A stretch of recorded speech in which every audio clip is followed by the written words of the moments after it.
Conteúdo: matéria e energia, forma de propagação de calor. Aí nós temos aqui a primeira tirinha. Só assim mesmo para aguentar este calorzão. A gente percebe que ela está em frente ao ventilador.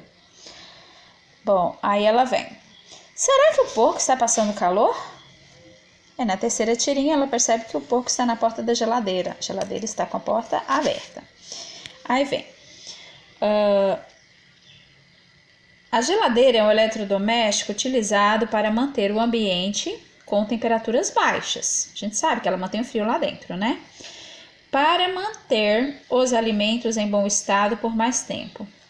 A propagação de calor pode ser controlada, como dentro da geladeira, com materiais. Bom, aí a gente vem. Esses materiais são o quê? São dilatadores, conservantes, condutores ou isolantes? Eles são isolantes térmicos. Lembra que a gente estudou sobre isso? É o mesmo material que existe, por exemplo, em uma caixa de isopor, vai manter o frio lá dentro, né? Então, são isolantes para impedir a troca de calor. Agora aqui, observando a tirinha da atividade anterior, é possível concluir se a geladeira funcionará plenamente ou irá perder eficiência se a porta continuar aberta por mais tempo? Justifique. Obviamente ela vai perder eficiência sim.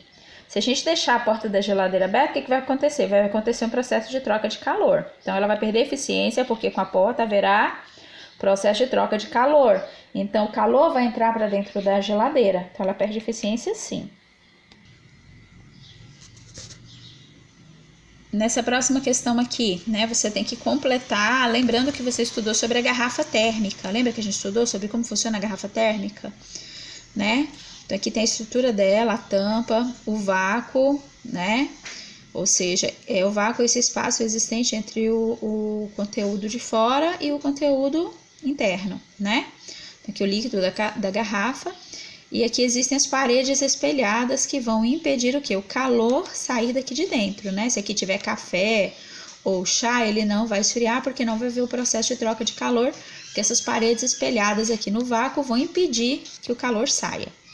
Aí a gente tem calor, líquidos, isolante, temperatura e garrafa. A gente tem, o uso das garrafas térmicas é amplamente comum no Brasil e no mundo para armazenar o quê? O que a gente armazena nas garrafas térmicas? Qual dessas palavras a gente vai completar? Obviamente. Então, a gente vai ter, obviamente, o quê? O uso de garrafas térmicas é amplamente comum no Brasil e no mundo para armazenar o quê? Quentes? Líquidos quentes, né? Então, líquidos quentes. Mantendo o quê? Mantendo calor alta ou temperatura alta? Temperatura alta. Então, líquidos quentes mantendo a temperatura alta por mais tempo. Esse efeito conta com a ação de quê? Né, do vácuo. É a ação isolante do vácuo, né? Isolante do vácuo. Que impede a troca de quê, gente? Vai impedir a troca de quê? De calor. Quando ocorre o processo de troca de calor é que as coisas esfriam, né? Então, entre o ambiente e o líquido dentro de quê? Da garrafa. Questão número 4. Explique o processo do efeito estufa e descreva qual a importância dele para a manutenção da vida na Terra e qual o grande perigo ambiental que pode ocorrer caso o efeito estufa saia do controle. Bom, a gente sabe que o efeito estufa, ele existe naturalmente no ambiente, não é isso? Então, ele é um fenômeno natural. O efeito estufa é um fenômeno natural que ocorre na atmosfera, mantendo o quê? O calor no nosso planeta. Se não tivesse a retenção de calor, a gente não sobrevive, né? E, consequentemente, não haveria vida se não tivesse esse calor. Bom, o efeito estufa, agora acima do normal, quer dizer, se a gente continuar queimando esses combustíveis fósseis, praticando as queimadas, né? Vai acontecer um aumento desse aquecimento global. E aí, ele pode causar o quê? O chamado aquecimento, né? Ou chamado, conhecido efeito estufa. Esse aquecimento vai chamar efeito estufa.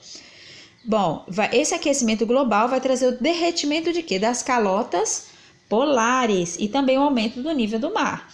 Sem contar com catástrofes como vendavais, tornados, entre outros. Agora aqui, ó, sem tirinhas. E aí, esse aqui é o planeta Terra, ele está utilizando aqui um termômetro e percebe-se que o termômetro está com uma temperatura bem alta. Ele responde, ó, é febre mesmo, meus humanos não param de queimar combustíveis fósseis. Eu ando tão estressada que tô ficando careca. É a Terra. Tá vendo? Ela tá perdendo a camada. Tá vendo? As calotas polares estão derretendo. Ela tá falando que tá ficando careca. Aí ele fala, cruzes. E pensar que você já usou até franja. Quer dizer que ele já teve o quê? Olha só, na época que ela disse que já usou franja. Porque as calotas polares eram enormes, né? É o jeito que já está. A era do gelo. Bons tempos, né? E a gente vem. O derretimento das calotas polares, retratados na tirinha, é consequência de quê, gente? Seja de um resfriamento global causado pela queima de combustíveis fósseis? Não, resfriamento global de jeito nenhum. De evaporação da água causada pela queima de combustíveis? Também não. Bom, esse derretimento das calotas polares é causado, né? Por quê? Por causa do aquecimento global causado pela queima de combustíveis fósseis, tá? Questão 6. Máquinas térmicas estão presentes no nosso cotidiano, usando o calor para gerar energia, né? Um trem a vapor é um exemplo de máquina térmica. Além do trem a vapor, podemos citar o quê? O fogão. Será que ele faz com que exista uma troca de calor? Não, né? O micro-ondas faz com que exista uma troca de calor? Também não, nem tampouco a televisão. O que faz com que exista uma troca de calor, um resfriamento do ambiente, é na verdade o quê? O aparelho de ar condicionado.